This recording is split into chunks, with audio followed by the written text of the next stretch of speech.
Good day everybody, my name is RagingRaptor and I welcome you to a new Raptoranalysis. And in today's video we are once again going to have a look at the LHMTV. And in today's video I show you how to properly utilize bushes, or rather how to use the 50-meter rule to its fullest extent, while still doing some minor mistakes which luckily didn't really affect us.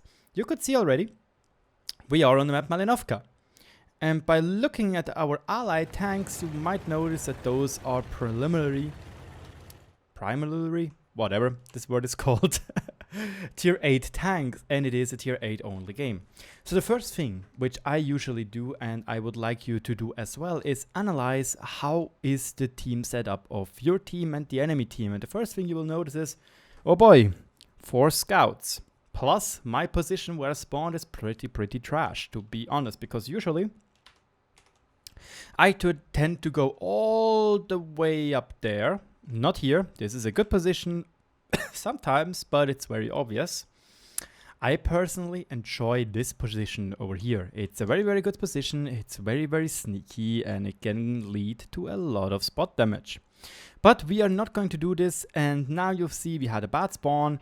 We see already some scouts going into the same positions and so on and so forth, and now we are going into a different position. I usually never play this position because it's way too passive and it's way too far off the main forces.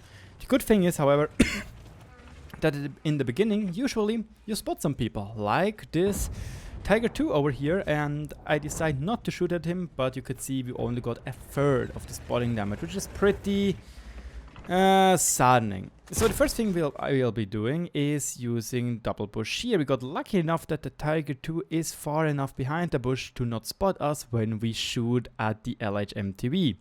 But we'll do that in just a second. As the Tiger 2 now is still standing in the same bush, it won't take long for him to take a move, and this is what we're doing. Look at that. This is what we call 50-meter rule or double bush. Now, the bush is not transparent anymore. It's solid basically. This means that you are more than 15 meters behind this bush. And this means that as soon as you're going to shoot, this bush stays. It's not going to vanish. Because if you are in a bush and it's translucent, or everything around you which is translucent will lose its camouflage bonus as soon as you shoot. So right now, even though we are standing in an open field, we should be able to hit the Tiger 2 without even getting spotted. And you can see you can basically immediately go back into the bush and spot the good old Tiger 2 again. And rinse and repeat until either all enemies are dead, or you have to reposition, or you made a tiny mistake which leads to your death, which you don't hope, obviously. But now you can see that Scorpion G is very risky over there. We spot him once again, 50 meter, fully aim in, and bada bam, bada boom, my heal, you are done. So I'm sorry for that little one. An interesting feature, right? Like the game is really weird at the moment. Like, what is an Alpine Tiger doing there? And well, right now I'm just trying to back up again a little bit, try to spot the Tiger 2 again, and maybe get a shot onto the LTTB. Sadly, our shot went over and whoa, suddenly getting jump scared by a WZ-132, which thinks it's nice of him to steal our spot damage. Thank you very much.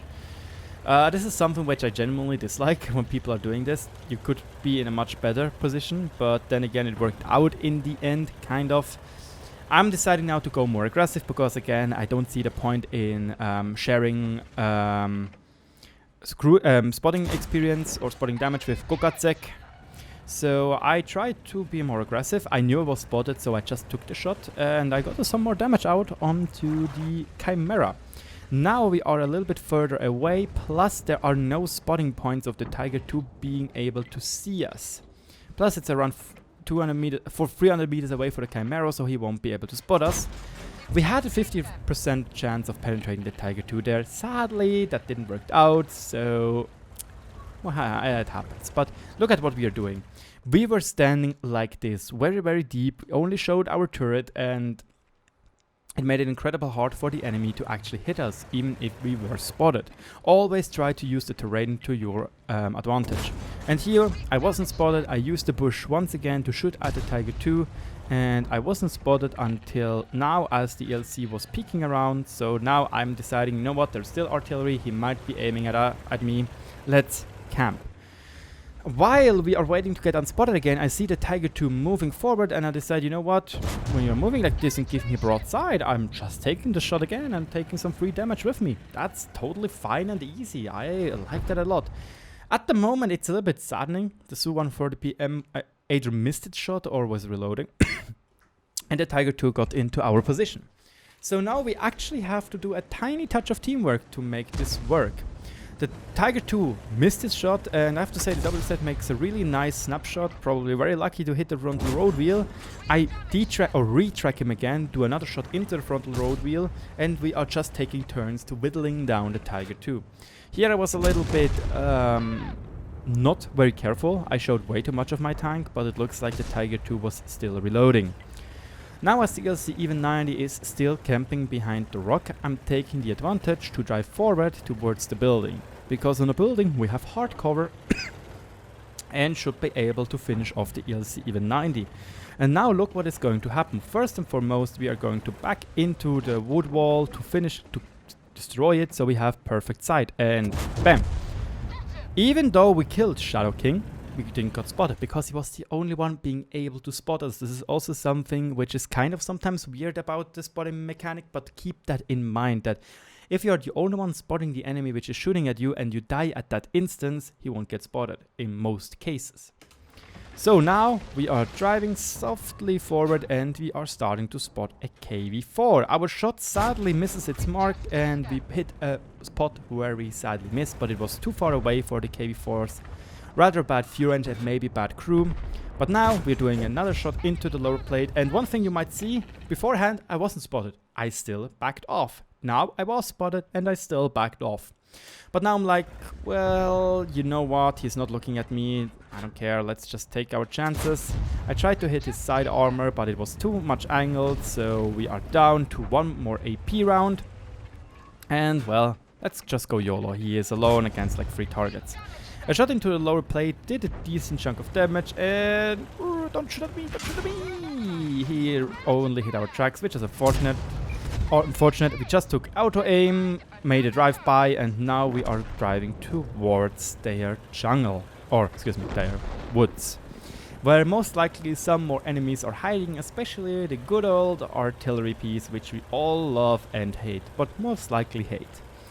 So far, the game went pretty decent. It's nothing like super extraordinary, but it was something during the grind, and I thought I could show you how to use the double bush very, very effectively. Now we are just trying to search the artillery piece, but we have to be very careful. With just 1000 hit points, those can basically disappear in no time. Yes, there are a lot of people onto the hill, but they were spotted a long time ago, so we don't know where the Chimera is, we don't know where the others are, we don't know where the artillery is.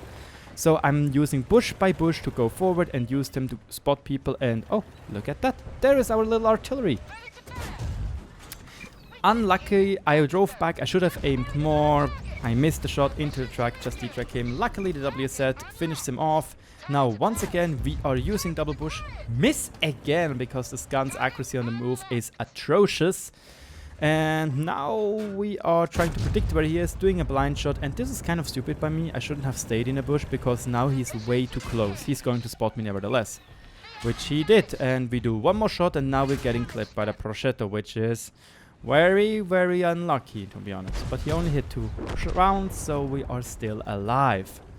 Trying to stay safe, now we racked up around 4k combined damage, which is amazing. And now let's look at how awesome accuracy in this game is, and totally fair and balanced. 100 meters, we still miss the target.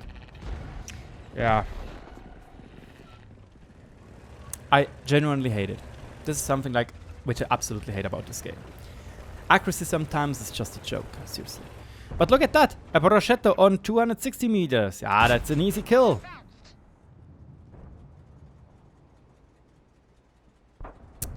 Apparently not. You have to do another shot to actually get the easy kill.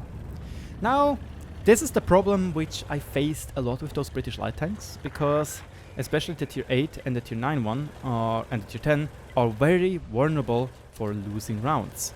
Now I also invited Mr. Saksai from Shoku because he had 3 kills and we together get the good old Brothers in Arms medal. So obviously rigging those medals, Kappa. And yeah, the game is over and I think we did a pretty decent job, didn't we? I'd say we did. Because the game in total was a first class, wasn't an ace tanker sadly. We got the Brothers in Arms medal, go figure. Sadly we did a little bit of minus. We bounced most shots with our APCR rounds, which was stupid. But 2551 damage is great. And you can see we did hit the blind shot onto the Pershing. And 1777 spot damage. So, we were second best in damage, even though we were scout and even though we scouted. But again, with using double bush and knowing where the enemy scouts were, yeah, we basically had free reign under these conditions down there. And I think we did a pretty decent job in this tank. I know it's not an amazing game, like 5k damage or something. But still, 23 shots, 19 hits and 14 pens. And I'm happy with this result. 500 damage sniped and, well, in the end, 1777 spot damage. And we were best in experience, by far best in experience, base experience. So, what did you learn from that game is now the question. I personally say just how to use the good old-fashioned 50-meter rule to its fullest extent. In the end, it can help a lot, and you saw we basically outplayed the Scorpion G, the Chimera, and even the Tiger II for a short period of time. And this is also why I genuinely love light tanks, because they are so superb at doing those 50-meter rolls. And it can be incredibly annoying when you are not knowing what the enemy is doing. And it can be incredibly frustrating to play against a light tank, which is this effective at using this rule. But yeah, I hope you learned something, and I hope I see you again in a different video. If so, hooray. If not, well, it's a pity. If you enjoyed the video, leave a like. If you didn't, feel free to dislike it. Give me some feedback. If you're new to the channel, feel free to stay to leave a sub. And I'll talk to you all in a different video. Cheers, guys.